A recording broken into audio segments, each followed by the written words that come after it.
चलिए आज हम लोग लीनियर इक्वेशन का ये क्वेश्चन को सॉल्व करते हैं। यहाँ पर क्वेश्चन है which of the following pairs of linear equations are consistent और inconsistent. If consistent obtain the solution graphically. तो क्वेश्चन में दिया गया है कि अगर लीनियर इक्वेशन में दोनों लीनियर इक्वेशन कंसिस्टेंट है कि नहीं, pair of linear equations are consistent और inconsistent. If consistent then we need to draw the graph. So यही क्वेश्चन में बोल रहा है, अगर कंसिस्टेंट है तो हम लोग ग्राफ ड्रॉ करेंगे, अगर कंसिस्टेंट नहीं है तो जस्ट वैसे ही हम लोग एक्सप्लेन करके आंसर को कंक्लूड कर देंगे। तो ये इंपॉर्टेंट है, इफ कंसिस्टेंट है कि नहीं है इसको निकालना है। If consistent then we should represent it graphically. तो ये हम लोगों को क्वेश्चन में पूछ रहे हैं। तो चलिए हम लोग इसको सॉल्व करते हैं। इसको सॉल्व करने के लिए कुछ प्रॉब्लम नहीं होगा, बहुत आसान हो जाएगा, ये इतना डिफिकल्ट क्वेश्चन भी नहीं है। आगे मूव करने से पहले एज यूजुअल हम लोग एक बार देख लेते हैं कंसिस्टेंट और इनकंसिस्टेंट का डेफिनेशन क्या है, नहीं तो कौन से केस में कंसिस्टेंट होता है और कौन से केस में इनकंसिस्टेंट होता है। तो ये मैं आपके सामने डेफिनेशन लेके आ गया। अगर आप लोग यहाँ पे देखेंगे तो क्या दिख रहा है यहाँ पे, ये देखिए, for any pair of linear equations where a1x plus b1y plus c1 is equal to 0 and a2x plus b2y plus c2 is equal to 0, these three conclusions will be drawn। यहाँ पे दो लीनियर इक्वेशन के बारे में बताया गया है। एक है a1x plus b1y plus c1 is equal to 0, a2x plus b2y plus c2 is equal to 0। जैसे कि हमें पता है कि लीनियर इक्वेशन यही फॉर्म में होता है, a1x plus b1y plus c1 is equal to 0, a2x plus b2y plus c2 is equal to 0। ये दो लीनियर इक्वेशन के बारे में बोल रहे हैं। अगर दो लीनियर इक्वेशन है तो वहां पे तीन कंक्लूजन निकल सकता है। तो फर्स्ट कंक्लूजन क्या है, if a1 by a2 is not equal to b1 by b2। आपको पता होगा पहले क्वेश्चंस में, प्रीवियसली जो क्वेश्चन था, हम लोग ये जो a1 b1 का जो रेशियो निकाल के हम लोग देखे थे, उसी तरह हम लोग अभी भी रेशियो निकाल के इसको ऐसे ही टेस्ट करेंगे। तो देखिए यहाँ पर फर्स्ट है कंक्लूजन नंबर ए में है, if a1 by a2 is not equal to b1 by b2। ये केस में क्या होता है, अगर a1 by a2 b1 by b2 के साथ इक्वल नहीं है तो ये केस में क्या होता है, the lines will intersect at a particular point. अगर दोनों इक्वल नहीं है, दोनों रेशियोज a1 by a2 और b1 by b2 दोनों रेशियोज इक्वल नहीं है, दोनों लाइन इंटरसेक्ट करेंगे, two linear equations will intersect. और ये केस में हमें क्या मिलेगा, here we will have a unique solution. और इसको क्या बोलते हैं, this linear equations are known as consistent pair of linear equations. देखिए यहाँ पे तीन चीज मैंने हाईलाइट करके रेड में लिखा है। वन है, अगर a1 by a2 is not equal two by b1 b2 तो दोनों लाइंस, दोनों ग्राफ्स हम लोग जब ड्रॉ करेंगे इंटरसेक्ट होगा, और इसको हम लोग बोलते हैं यूनिक सोल्यूशन रहेगा क्योंकि एक ही पॉइंट पे इंटरसेक्ट होगा। और इसको हम लोग बोलते हैं कि this pair of linear equations are known as consistent pair of linear equations. तो ये समझ में आ गया होगा। अभी सेकंड क्लॉज बी पॉइंट में देखिए, when a1 by a2 is equal to b1 by b2 is equal to c1 by c2, तीनों रेशियोज और इक्वल है तो क्या होता है, then the lines will coincide on each other। दोनों लाइंस एक के ऊपर एक चला जाएगा। here we will have infinite solutions, क्योंकि दोनों लाइंस एक के ऊपर एक चला जाएगा तो यहाँ पे इनफाइनाइट सोल्यूशन रहता है। और these linear equations are also known as consistent pair of linear equations। ये केस में भी हम लोग इसको consistent pair of linear equation बोलते हैं। ये बहुत इजी था, क्योंकि अगर तीनों ratios a1 by a2, b1 by b2 and c1 by c2 equal है तो दोनों लाइन एक के ऊपर एक कोइंसाइड करके चला जाएगा। इसको हम लोग बोलते हैं here we will have infinite solutions. और ये जो केस है, ये केस को हम लोग बोलते हैं this linear equations known as consistent pair of linear equations. अभी थर्ड क्लॉज क्या है ये भी देख लेते हैं। अगर if a1 by a2 is equal to b1 by b2 is not equal to by c1 by c2, अगर a1 by a2 and b1 by b2 equal है मगर c1 by c2 के साथ इक्वल नहीं है तो क्या होता है, ये केस में the lines will be parallel to each other. ये केस में दोनों इक्वेशंस का अगर ग्राफ लेके हम लोग ड्रॉ करते हैं तो दोनों लाइंस पैरेलल होके जाएगा, कभी भी टच नहीं करेंगे। ये केस को हम लोग क्या बोलते हैं, here we will have no solution, because ये दोनों पैरेलल ही जाएगा, कभी भी कहीं पे भी टच नहीं करेगा, इसलिए इसको नो सॉल्यूशन बोलते हैं। और this pair of linear equations are known as inconsistent pair of linear equation. अगर दो पैरेलल लाइन हो गया तो इसको हम लोग यहाँ पे inconsistent pair of linear equation बोलते हैं। तो इनकंसिस्टेंट कहाँ पे मिलता है, when a1 by a2 is equal to b1 by b2 is not equal to c1 by c2। तो हमें ये क्वेश्चन में जैसे बोला गया कि कंसिस्टेंट और इनकंसिस्टेंट निकालना है, तो हमें कहाँ पर मिला, when a1 by a2 is not equal to b1 by b2 यहाँ पर कंसिस्टेंट है, when a1 by a2 is equal to b1 by b2 is equal to c1 by c2 यहाँ पे कंसिस्टेंट है, और अगर a1 by a2 is equal to b1 by b2 is not equal to c1 by c2 only ये case में inconsistent हमें मिलेगा। तो चलिए इसको दिमाग में रख के हम लोग ये क्वेश्चन नंबर 4 का बीट 1 सॉल्व करते हैं। तो क्वेश्चन नंबर 4 का बीट 1 में है x plus y is equal to 5, 2x plus 2y is equal to 10। ये दोनों लीनियर इक्वेशंस यहाँ पर ऐसा दिया गया है। तो पहले हम लोग रेशियोज निकालते हैं, पहले रेशियोज निकाल के इसको सॉल्व करेंगे, फिर अगर कंसिस्टेंट रहा तो इसका ग्राफ भी ड्रॉ कर लेंगे। x plus y is equal to 5 है यहाँ पे, तो इसी को थोड़ा सिंप्लीफाई कर लेंगे। मैं इसको लिख सकता हूँ x प्लस वाई माइनस 5, जो राइट साइड में जो 5 था उसको जस्ट मैं लेफ्ट साइड को मूव कर दिया, ये माइनस 5 हो गया, x plus y minus 5 is equal to 0 हो गया। तो ये इसमें से हमें ये यहाँ पे मिल गया a1, यहाँ से मिल जाएगा b1 और यहाँ से मिल जाएगा c1। तो इसी तरह इसमें से हमें ये मिल गया, और ये कोऑर्डिनेट्स को हम लोग जो भी मिला उसको थोड़ा टेबुलर फॉर्म में भी लिख लेंगे। हाँ, अगर टेबुलर फॉर्म में लिख लेते हैं तो हमें a1 b1 c1, a1 b1 c1, और यहाँ पे ओनली x है, x मीन्स ये 1 ही है, ओनली y ही है, दैट मीन्स ये भी 1 है, और यहाँ पर माइनस 5 है, c1 माइनस 5 है। तो इसी तरह से हमें a1 b1 c1 मिल गया। अभी ये हमें कहाँ से मिला, ये लीनियर इक्वेशन नंबर 1 था, और अभी लीनियर इक्वेशन नंबर 2 में क्या दिया गया है, 2x plus 2y is equal to 10। इसको थोड़ा आगे भी सिंप्लीफाई कर लेंगे, और यहाँ पे अगर मैं 2 कॉमन निकाल लेता हूं तो हमें क्या मिलेगा, x plus y is equal to 10, और मैं इसको लिख सकता हूं x plus y is equal to 10 divided by 2। मैं ये जो 2 था उसको राइट साइड को जब मूव कर दिया ये डिवाइड हो गया, और x plus y is equal to 5, और x plus y minus 5 is equal to 0। मैं 5 को जो राइट साइड पे ये जो 5 है उसको मैंने लेफ्ट साइड को मूव कर दिया, तो ये माइनस 5 हो गया। तो इसी तरह हमें इक्वेशन क्या मिल गया, x plus y minus 5 is equal to 0, और उसी तरह से ये हम लोग का a2 हो गया, ये हो गया b2, और ये हो गया c2। गाइज एक चीज आप लोग यहाँ पे देख लीजिए, ध्यान देके, ये दोनों इक्वेशंस यहाँ पे, ये दोनों इक्वेशंस सेम है, यहाँ पे दोनों इक्वेशन सेम है। देखिए a2 b2 c2, यहाँ पर a2 भी 1 है, b2 भी 1 है, और c2 भी माइनस 5 है। दोनों इक्वेशन सेम है। दोनों इक्वेशन अगर सेम है तो इनका रेशियोज भी सेम हो जाएगा। मैं आपको रेशियोज भी उसका निकाल के आपको दिखा देता हूँ, और अभी हम लोग इसका रेशियोज भी निकाल लेंगे। a1 by a2, a1 by a2 is equal to 1 by 1, that is equal to 1। Hope आपको पता है कैसे रेशियो में निकाला। a1 यहाँ पर 1 है, और यहाँ पर भी 1, a2 1 है, तो a1 बाई a2 हो गया।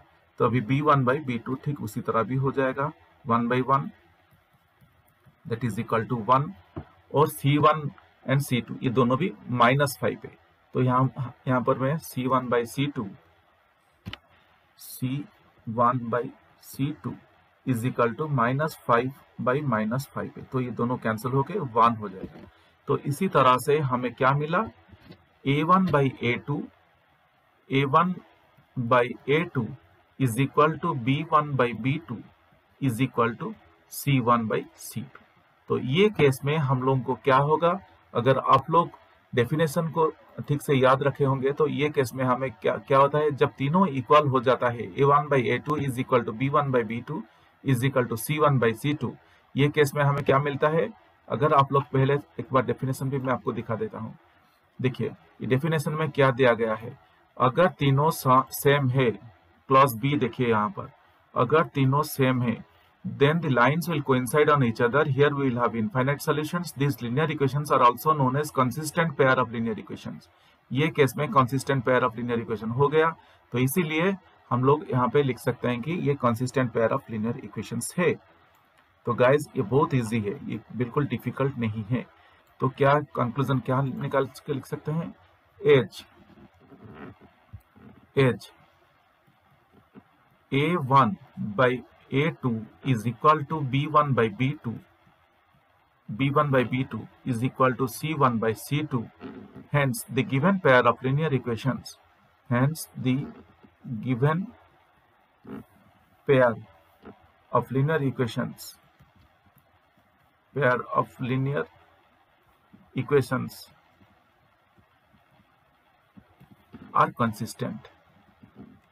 आर कंसिस्टेंट, क्योंकि क्वेश्चन पूछा था कंसिस्टेंट है कि नहीं, तो हमें कंक्लूजन मिल गया कि ये कंसिस्टेंट है। क्वेश्चन का सेकंड पार्ट भी था, अगर कंसिस्टेंट है तो हमें ग्राफ भी ड्रॉ करना है।